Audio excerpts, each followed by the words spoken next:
Hello everyone, my name is Ray, as you already know. I will be the moderator for the second panel discussion today, so welcome to the second panel discussion.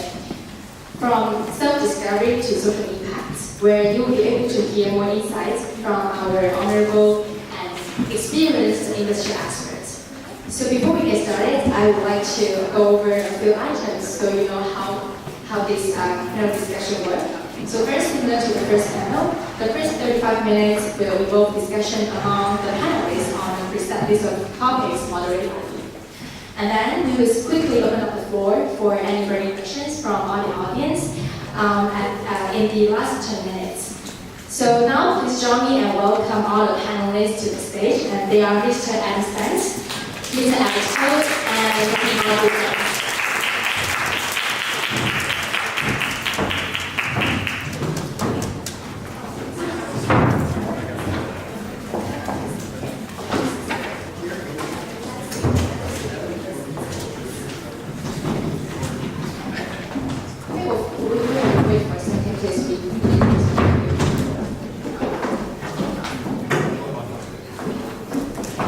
Sorry, because they are busy with the setting, and we're supposed to have their names and their titles on the screen, so just give us a few seconds. So while we're waiting, I would like to quickly introduce our panelists for this panel today. So, Mr. Adam Spence, say hello. How are you doing? Hello, I'm great, thank you. Okay, so Mr. Adam Spence is the founder and director of Social Venture Connection at Mars. And he also helped fund the Mars Center for Impact Investing and the School for Social Entrepreneurs, Ontario. Okay, here it goes.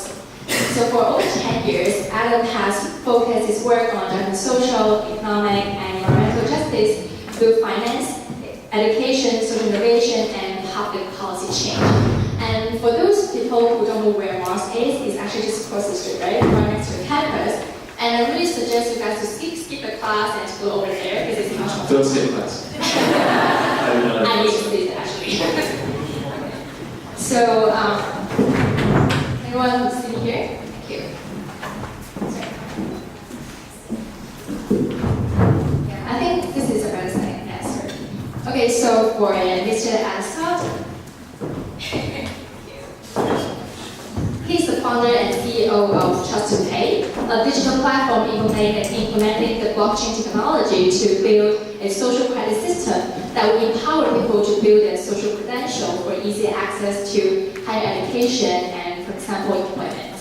So prior to that, Alex served as managing consultant at IBM Global Service and the CTO at Mexico. So one fun fact for Alex is that he actually graduated from UMT, specializing in accounting, right? Who specializes in accounting? Please show your hands. Okay, you might go. Because he's actually at a state accountant. You may ask him about that now. Same. Oh, correct. Okay, so for Marjorie, do you want to move this a little bit? Yeah. I wasn't sure if this was the Yeah, exactly. Yeah. Do you want me to turn off the lights? I see. Yeah, probably just turn off the lights. Or just bring some. Yeah. We can show on, probably we can show the screen later on. Oh, does it work right now? Is it better? Okay. Are you okay? Yeah, we're good. Thank you. Okay, thank you. So we can just continue our introduction. So this is Marjorie Brands. So she regards herself as both social entrepreneur and entrepreneur. She holds several positions such as the School for Social Entrepreneurs, Ontario. We found connections with Adam. Our first year? Yeah, exactly. And the League of Entrepreneurs. So she has gained work experience on 5 continents in multinational corporations, venture capital funds, tiny social business, and charities including Oxfam America and Harvard Law School. Whoa, that's amazing. So actually before we get started, I want to do a quick research over our audience.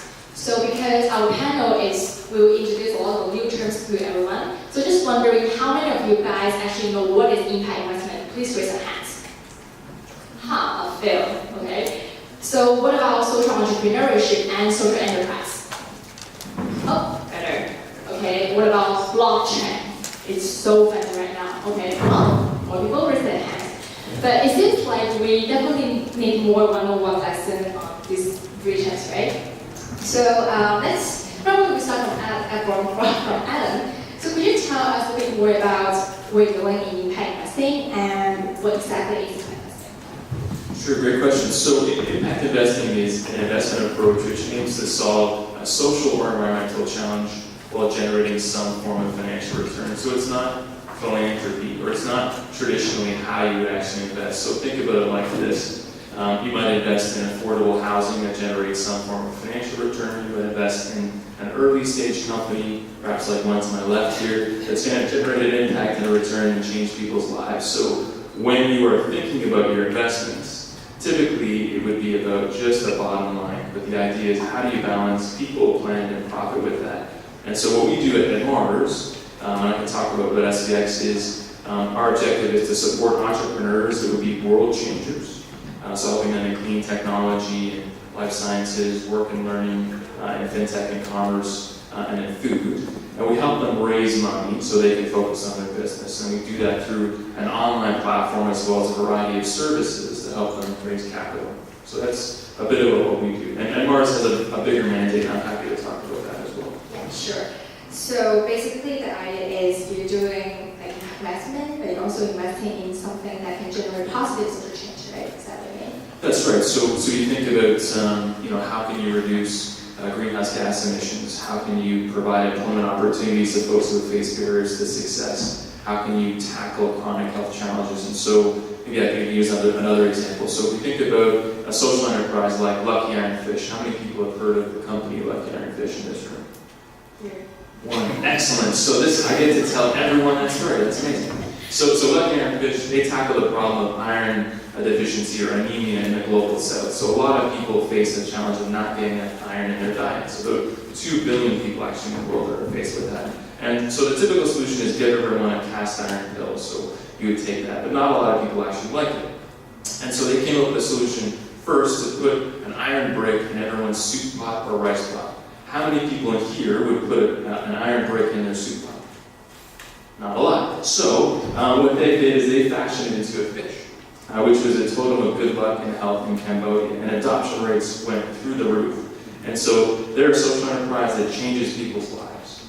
And so they were able to attract financing. People want to put money into this company because they're going to generate a return, growth of equity, and also transform what they have, 500,000 people's lives by reducing anemia and iron deficiency. So investing in those kinds of companies like that, or maybe something like Tesla that's generating significant amounts of impact in terms of reducing carbon, would be examples of investing to change the world where you're getting a return and you're delivering impact.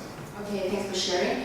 And you mentioned about like social entrepreneur and social enterprise, right? So actually we have a social entrepreneur here, which is Alex. So Alex, could you tell us a bit more about what you're doing and what does it mean as a social entrepreneur? Well, we're inspired with technology, emerging technologies to empower people to prosper by capturing their authentic self and social worth, and allowing them to demonstrate that to the rest of the world, so that they can be trusted by strangers and have easier access to employment, education, housing, insurance, and credit. So that's what we're doing. And so, as a social enterprise, we feel that we can actually help people, maybe up to 2 billion people in the world who are financially excluded, to help them to prosper and become financially included and be profitable in doing that. Okay, understand. Okay, so what about Marjorie? I think like your career path will cross between like social entrepreneur and entrepreneur as well. So could you talk a little bit more about what institutions and how this is different? Okay, so just to make it a little clearer, Adam works in the area of impact investing, which invests in companies like Alex's, and the School for Social Entrepreneurs where I work help train people like Alex, though he probably needs no training. It's all for Alex here. We train people who want to be Alex to start their own companies so that they can have the kind of impact and hopefully attract investment from Adam. So, personally. One thing though, so at the School for Social Entrepreneurs, we've been around for 20 years in the UK and now have schools in all over the world.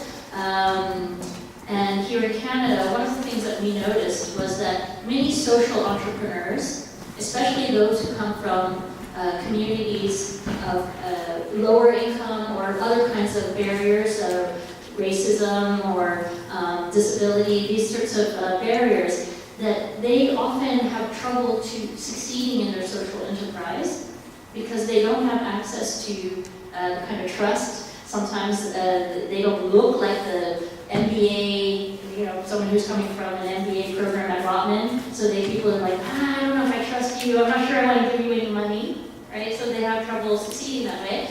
And we realize that we need people who are on the inside of large government agencies, on the insides of large companies, the insides of large nonprofits like universities and hospitals who have access to the supply chains, who make the